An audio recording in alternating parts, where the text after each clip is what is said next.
Hello and welcome. I am so grateful that you're here and so excited for you to see Political Ambition. It has been a labour of love, no pun intended. And just so you are aware, this film is actually dedicated to my very best friend Charlotte SWIRE, who sadly passed away in 2023. Charlotte was an integral part of bringing Political Ambition to life, and I literally could not have done it without her. And so as a tribute to her beautiful memory, I have put a link in the description below. And I would be so grateful if you would consider leaving a donation, which will go to Mind Charity in memory of Charlotte. No amount is too small, and your generosity really will go a long way. And with that being said, I shall now formally introduce you to the wonderful world of Ms. Tiffany Harrington-Smythe, MP, as she is climbing the greasy pole of political ambition.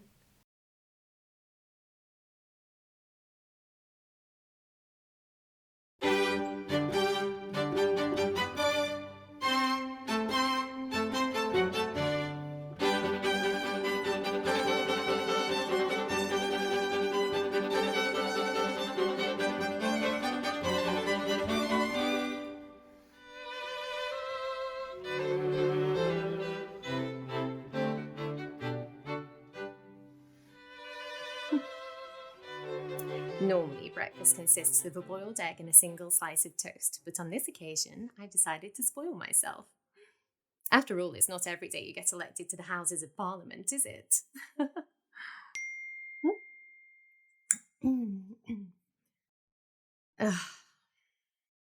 Sylvia Tellwright, one of the party faithful. She kept shoving a plate of sausage rolls in my direction, telling me I must keep my blood sugar levels up. Annoying little woman. I mean, the last thing I needed was to be photographed with a load of puff pastry crumbs all down the front of my suit. Considering I haven't slept in over 24 hours, I'm surprisingly wide awake. I suppose I must be running on adrenaline. Predictions are that we will win the general election by 17 seats, which means we will probably be in power for the next 5 years. Hopefully.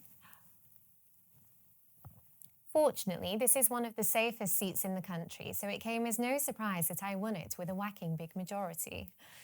Although if you told any of my constituents 4 months ago that I would be standing before them, their newly elected MP, I doubt any of them would have believed you. In fact, 4 months ago, my predecessor probably thought he had a job for life. That was until he was found in a hotel room with 2 underage rent boys and an ounce of cocaine. We never did find out who tipped off that journalist, even giving them the room number and everything. You just can't trust anyone these days. Of course, Jonathan was quick to announce to the world that it had been a momentary lapse and that nothing like it had ever happened before. But naturally, once the journalist's checkbooks came out, the rent boys were only too happy to spill the beans.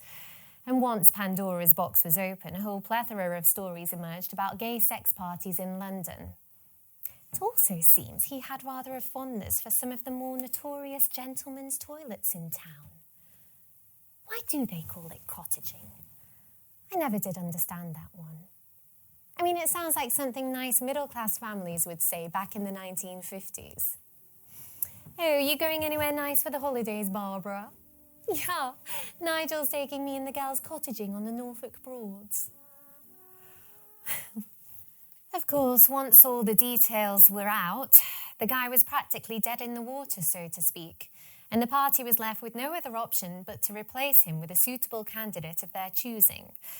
Now, often this can be a very lengthy process, but before any of the procedures could be implemented, the other lot, called a snap general election, and a suitable candidate had to be found ASAP. I suppose you could call it being in the right place at the right time.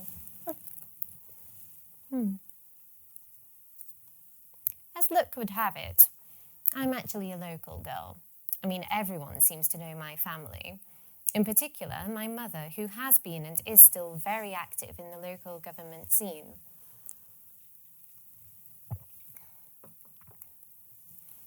I made no secret of the fact that I was politically ambitious, and that one day I hoped to put my name forward as a prospective candidate somewhere or other.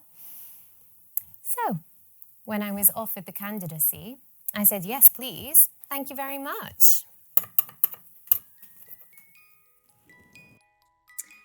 Politics wasn't my first career choice. As a little girl, I had high hopes of becoming a ballet dancer. I even went to ballet school and everything. And although I had the right physical attributes and was fiercely determined, sadly I didn't possess that special something that separates the best from the rest. Even as a child, I wasn't going to watch from the wings and see someone else take centre stage.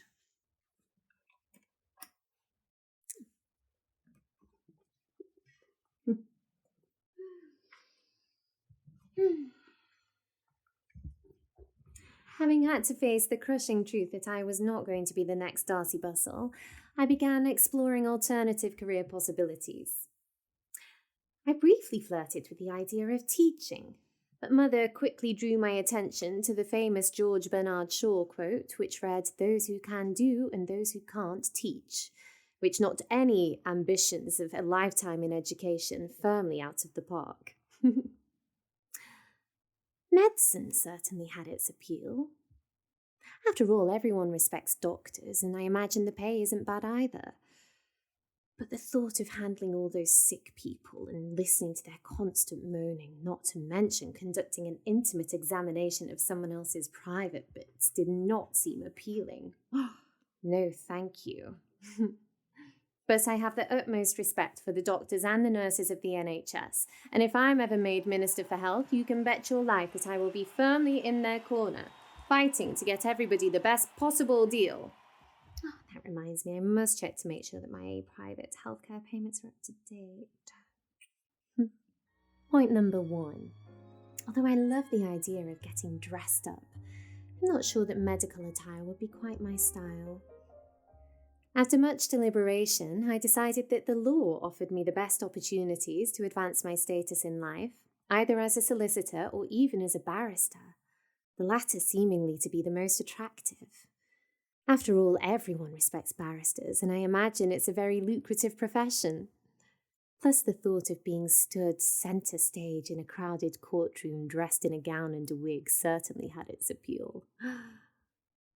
I object, Your Honour!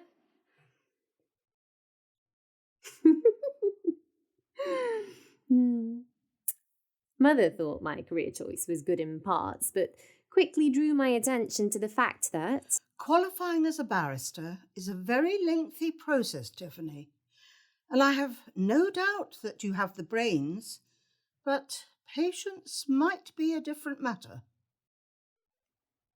God knows where she gets these ideas from. Point number 2. Although training as a barrister would have been fun, I don't think it would have been right for me. Although I did like the dramatics. Mother is the real political animal of the family, even more than me. In fact, where I am today can be attributed in no small part to Mother's influence. To put it simply, she knows where all the bodies are buried, and in politics, knowledge really is power. To quote one of Richard Nixon's aides, "You got 'em by the balls, their hearts and minds will follow."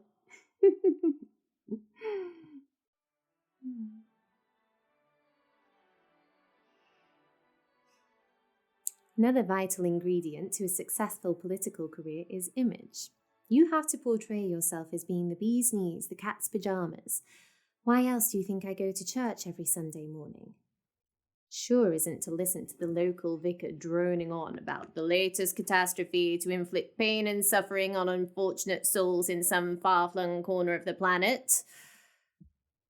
Or how the world would be a better place if we were all nicer to each other.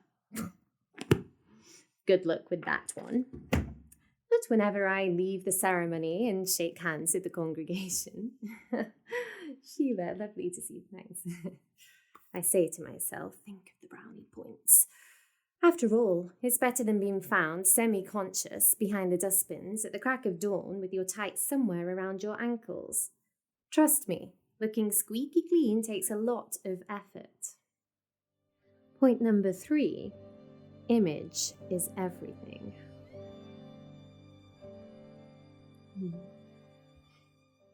Although everyone who knows me will tell you that I'm actually a very warm and caring person, first impressions might lead you to think otherwise. The blonde hair and the blue-green eyes has often given the impression that I'm something of an ice maiden. But I'm telling you, nothing could be further from the truth. However, first impressions often stick, which is probably why no one ever thought I would be elected head girl at school. Now, I don't know how other schools do it, but the one I attended adopted a system similar to that of electing an American president. 2 girls are nominated for the vacant position of head girl, with each girl, by means of speeches, debates, etc., trying to convince fellow pupils and teachers alike that they are the best girls suited for the job, before everyone votes for their particular favourite. I was one of the candidates, and the other was a girl called Harriet Thompson. God, she was an annoying bitch. Trouble was, our Harriet was the clear favourite to win. Probably would have won if I hadn't have broken her jaw. It really was an accident, honestly. We were on opposing teams in a hockey match, and my team had been awarded a penalty corner, and Harriet and her teammates were on the goal line defending. Well, when the ball came my way, I gave it an almighty whack and fired it at nearly point-blank range straight into Harriet's face. God, it was awful. Oh, I can still see her now on all fours, coughing up blood and spitting out the odd tooth. Oh, I was mortified. But it could have been worse. Could have been me. Point number 4, deal with your enemies.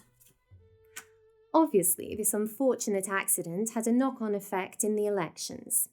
After all, Harriet could hardly address a packed assembly hall with her jaws wired together.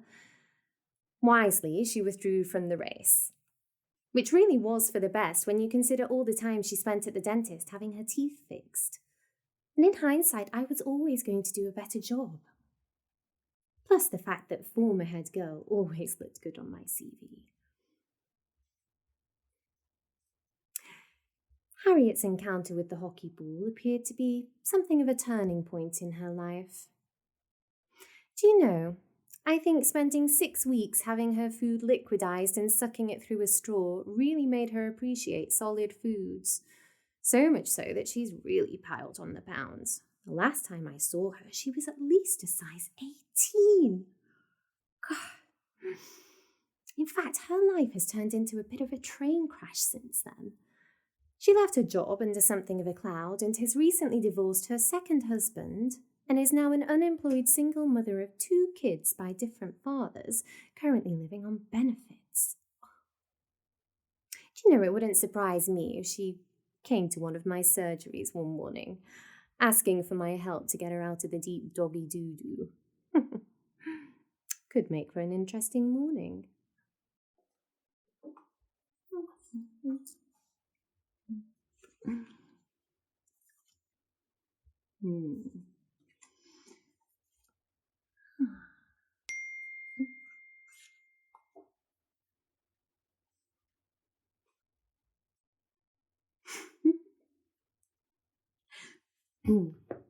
Having achieved the necessary grades at school, I trotted off to university to study law. Mother thought it would be a good idea if I made the effort to study politics at the same time. Her opinion being that if one shouldn't work out, I could easily concentrate on the other. It goes without saying that Mother knows best. Your future is politics, Tiffany. To be honest, I found uni a bit boring. In particular, my fellow students. I mean, sure, I did lots of partying and I dated a few boys.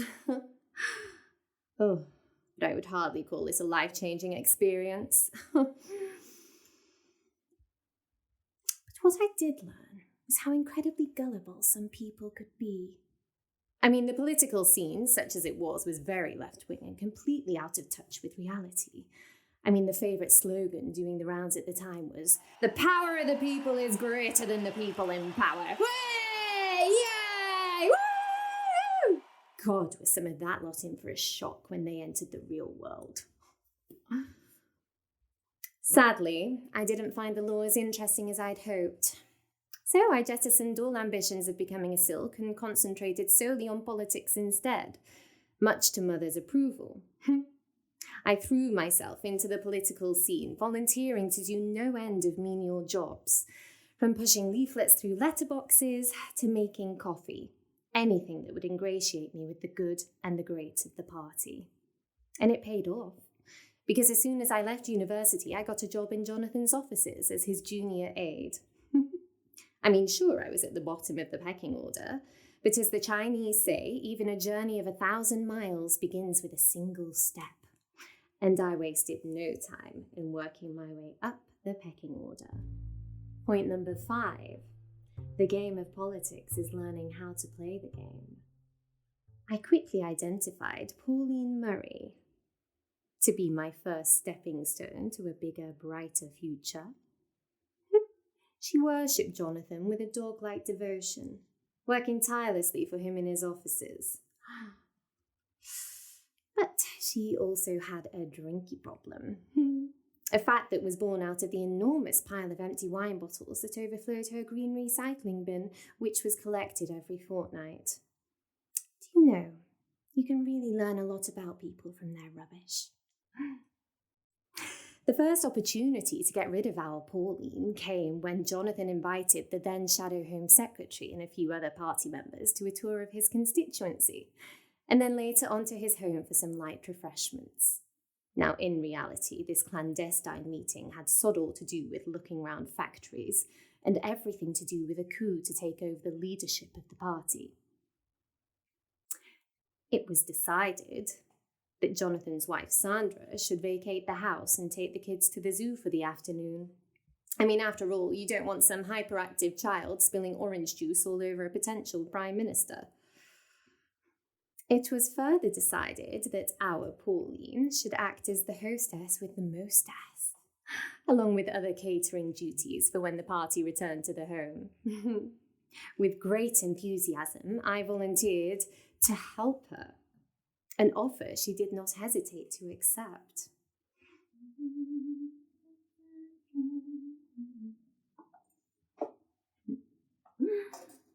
Mother and I worked steadily all morning, making a selection of tasty nibbles and tray bakes before loading them into the car.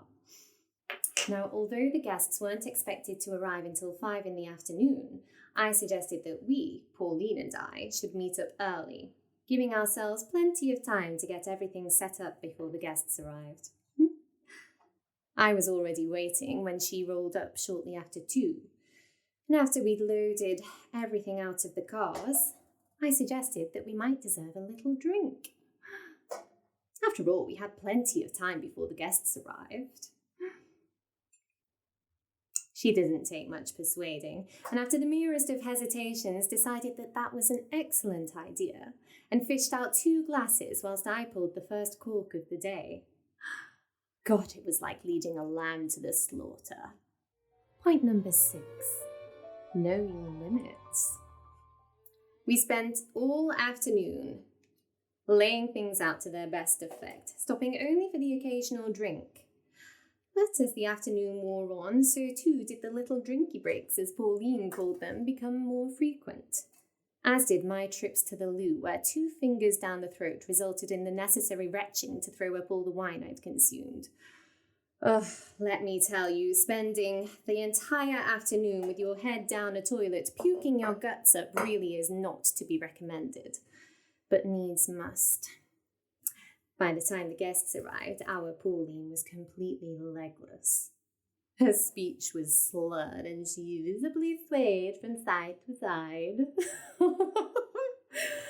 Jonathan's face was like thunder when his principal aide greeted his guests, clearly very drunk. "Is she?" snapped a totally panic-stricken Jonathan.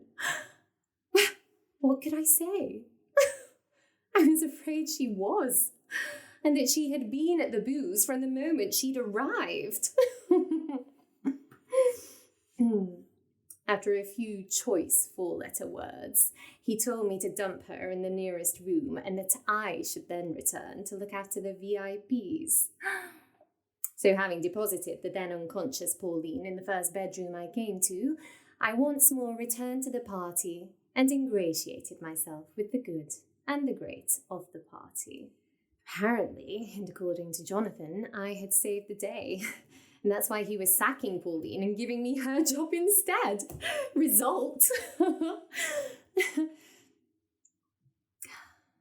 Poor old Pauline. I mean, things have gone from bad to worse since then. She crashed her car and was found to be 3 times over the legal limit and received a 3-year driving ban, and is now rarely seen sober. Do you know, I really think hubby ought to get her some help before her liver packs up.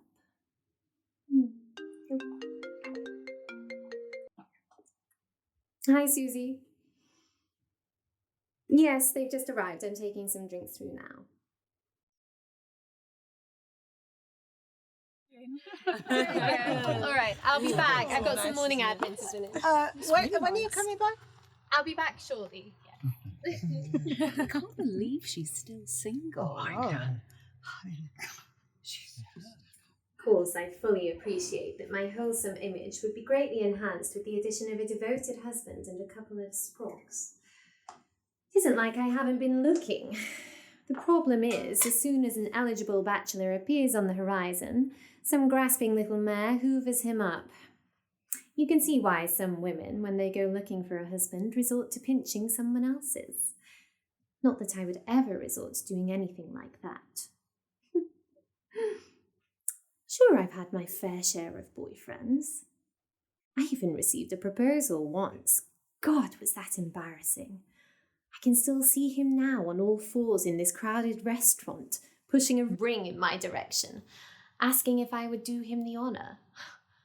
All those people looking on, smiling. Oh, don't get me wrong. He was a lovely chap and I enjoy going out with him. But he was hardly what I would call marriage material. Point number 7. By all means, go and have some fun, but never settle for an idiot. I digress. Getting back to the subject of climbing the greasy pole of political ambition, after I'd replaced Pauline in the office, I quickly identified who was to be the next target on my hit list. Craig Smith.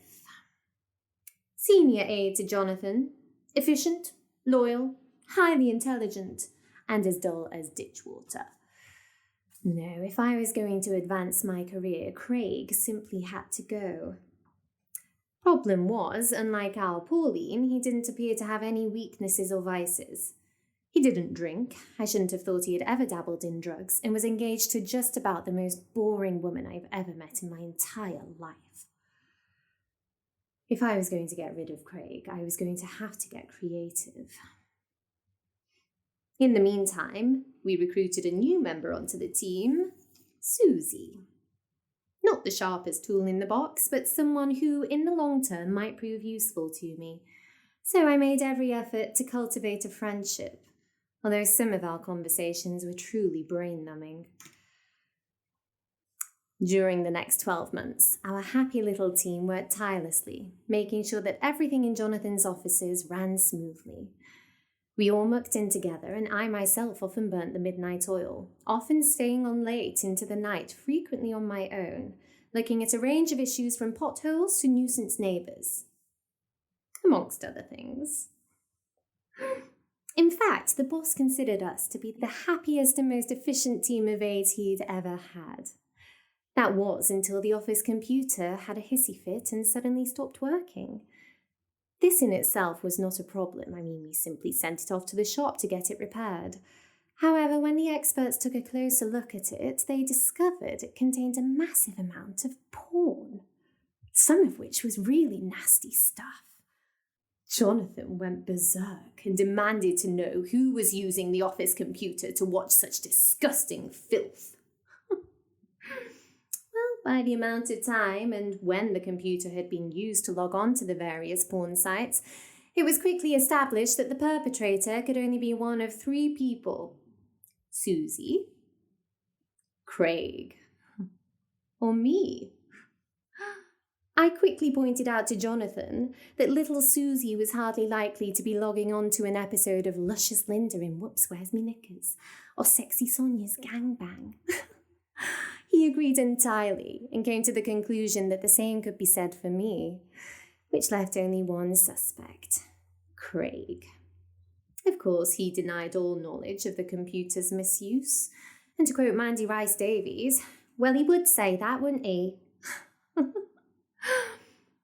Obviously, Jonathan was left with no other choice but to sack him. Poor Craig. Not only did he lose his position of authority, but a damn good salary into the bargain, too. The last I heard, he'd got a job working in a wine bar somewhere down south. It was all very sad.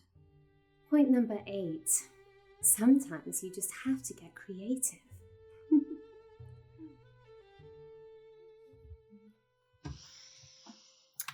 Jonathan decided he wanted someone more senior than me as his senior aide and brought in Charlie Catchpole, which did peeve me a bit if I'm honest.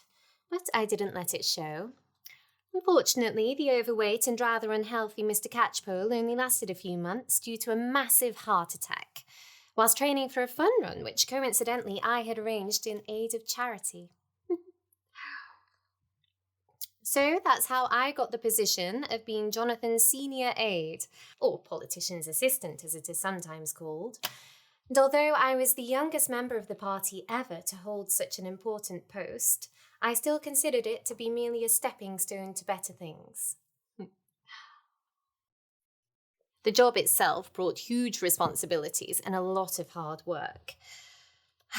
I had to organise his diaries, his Saturday morning surgeries, liaise with other politicians' assistants, keep the press informed as to what Jonathan was doing, visiting schools, opening the local hospital ward, etc. In fact, I got to know a lot of press very well, and I even organised the hotel rooms at the now infamous party conference. Of course, I had little Susie to help, and Mother worked tirelessly from dawn to dusk behind the scenes. But there were fringe benefits. Whenever Jonathan went to Westminster, I accompanied him, and it gave me the opportunity to introduce myself to the more senior members of the party. Sometimes I would sit in for him in meetings and take minutes. Wherever and whenever there was an opportunity for me to meet and impress people, I was there. A good example of my self-promotion was last winter, when the villages in the south of the county got flooded. Jonathan and I went to survey the damage and offer unhappy occupants words of sympathy. However, someone omitted to put Jonathan's wellies into the car. So it was left to me to splash around various sodden front rooms, telling unhappy occupants that they should contact me to see if there was anything we could do to help, whilst Jonathan stood on a dry pavement looking like a spare prick on a wedding night. This practice eventually paid off, and it soon became well known that you were far better off asking that girl as opposed to Jonathan, who gained a reputation as being next door to useless. As I said before, I was never one to watch from the wings and see someone else take centre stage. Of course, I knew about Jonathan's dirty little secret. I also knew it was only a matter of time before he was caught with his trousers down, so to speak. And I'd heard rumours in Westminster that the other lot were thinking of holding a general election soon after the conference season, and that Jonathan's unexpected departure would make for a hasty search to find a replacement. So perhaps it wasn't quite right place, right time after all.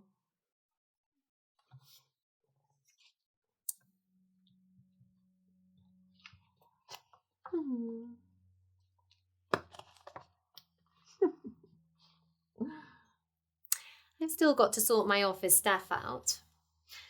Keeping Susie on.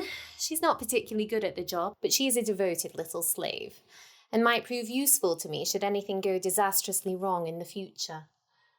A kind of get-out-of-jail card, if you like, might prove invaluable. I'm making Mother my senior aide. I know some people might think it smacks of nepotism, but the fact is I can't think of anyone better to watch my back, or to run the constituency whilst I sniff out the next opportunity to advance my career down in Westminster. Just think of it. Tomorrow I'll be standing outside the Houses of Parliament with the Prime Minister and all the other newbies. It's all terribly exciting.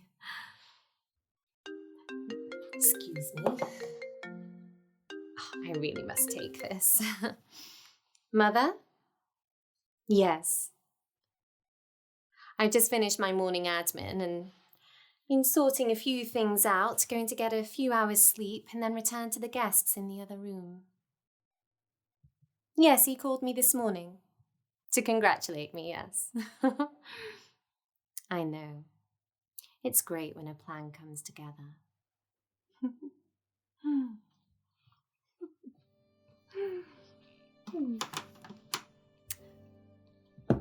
Point number 9. If you want to progress your career, you simply have to do whatever it takes to get there.